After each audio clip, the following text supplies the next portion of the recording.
Every suicide is a suicide bomber. The intention may be absolutely other, a yearning for peace, the need to escape, even a desire to spare the family. Nevertheless, the shrapnel flies.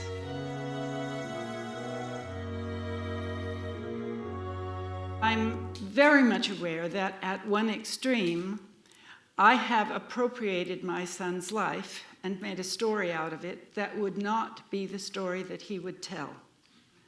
And to that extent, I inhabit what some writers have called the murky territory of the memoirist. On the other extreme, we need to talk about suicide. After Tim's death, there were several months in which I was flashing down anger and distress and grief into a notebook, into a journal on my computer. Just an outpouring of the aftermath of his death.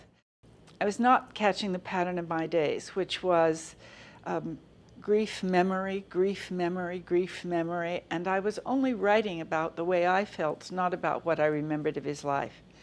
And I wanted to catch those memories and began to do so. And at the same time, I was reading voraciously about suicide, about grief, about PTSD, about the war. And those books were enormously helpful to me in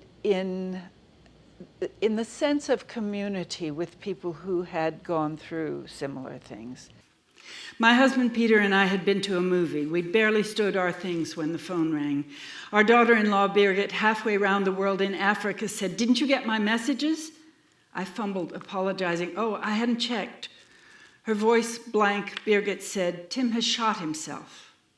And I replied, "How badly is he hurt?" I saw him hunting on a game reserve near their home in Namibia. My first image was of a bullet hole in his foot. I remember that in this image, the foot was absurdly wearing a sock. I called to Peter, "Get on the phone, Tim has shot himself." And he picked up the receiver and said, "How badly is he hurt?" Yet it was not many seconds before both of us took in the mortal contraction, "He's gone." I think if you are in despair enough to consider taking your own life, you can't think about other people. I'm certain that my son, though earlier in his life he had said to me once, "If it weren't for what it would do to you, I would take my life." He had said that once. I think I did not take it seriously enough. I think I did not know that that was a potential in his mind. Strange how we accept the whims of a governmental monolith. It did not occur to me until more than a year after Tim's death that this small Pentagon decision to privatize an Army staff position in mine removal was part of a vast and pervasive policy. By the time Tim reached Iraq in 2003, half of the jobs that had been done by soldiers from World War I to the first Gulf War would be farmed out to multinational corporations and their hired hands. From potato peeling to security, truck driving to engineering, to mine removal to medicine, half the personnel in Afghanistan and Iraq would be civilians doing jobs that had always heretofore been done by the military. I think it's enormously important for a writer to get to that place that they allow themselves permission to write about family, grief, intimacy, anything. The thing that is most private, most difficult to face, needs to be faced in writing. Luckily, none of that has to go out in the world. And if you feel that it's going to hurt anyone, that you don't want to hurt someone, then it doesn't have to go out in the world. But the process of writing it itself is healing, honest-making. And yet, I sometimes saw well enough to put in words that this is who he is.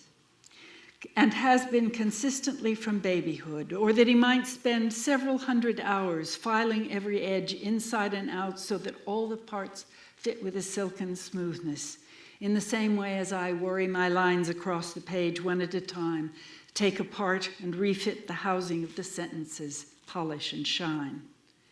But how should I persuade myself that my son loved weapons the way I loved language? How comprehend that the Second Amendment was to him as sacred as the first to me?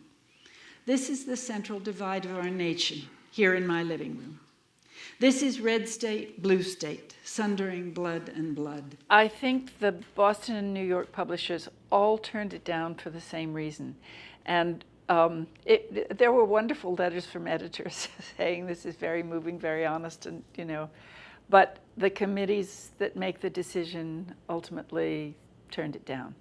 And every one of them had a letter that had some form of, we need something a little more upbeat. The story's too sad. And my agent was very diligent in sending it out, and I was very discouraged. And then Noah Ballard at the Emma Sweeney agency found Adam. Found him online, and it was like a match made in heaven, because Adam was looking for a book that would deal with PTSD, and my agent wrote me and said, we have interest here. Are you interested? I said, yeah, sure. And it has been a wonderful experience. I have been through a lot of New York and Boston publishers' publicity departments, and these people, Adam Wahlberg and Kevin Finley, have just worked tirelessly to get the book out to the people whom it was written for, to veterans groups, suicide groups, grief counselors. It's been a wonderful experience. The acceptance, the realization that I have come as close as I can to understanding all of the events, the reactions that he had to Iraq, what went on at home. I've put those together as near as I can to understanding, and I have to just let it go, let the rest go.